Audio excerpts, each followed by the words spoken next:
எனக்கு தெரிஞ்சு அந்த காலத்தில் ரேஷன் கார்டு வச்சுருந்தா 10 லிட்டர் மண்ணெண்ணெய் கொடுப்பாய்ங்க.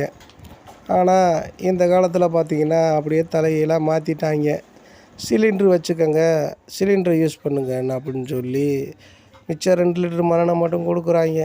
ஆனால் அந்த 2 லிட்டர் மண்ணெண்ணெய்க்கும் பொதுமக்களை அலைய விட்றாய்ங்க. பொம்பளைங்க பாவம் அந்த 2 லிட்டர் மண்ணெண்ணெயை வாங்குறதுக்காக வந்து காத்து கிடக்குங்க. இன்றைக்கி வந்தால் நாளைக்கு தான் ஊற்றுவோம்ன்றாங்களாம், நாளைக்கு வந்தால் நாளை கழிச்சு தான் ஊற்றுவோம்னு சொல்கிறாங்கண்ணா. இதில் வயசான கிழவிகளும் நிறையா வந்து வரிசையில் நின்றுக்கிட்டு இருக்குது. பாவமாக இருக்குது.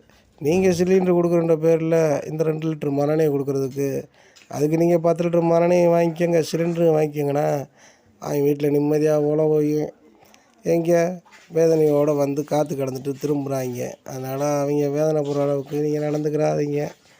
கொடுத்தா முழு மனசோடு நல்லா சந்தோஷமாக ஏழையில் வாழ்கிற மாதிரி கொடுங்க.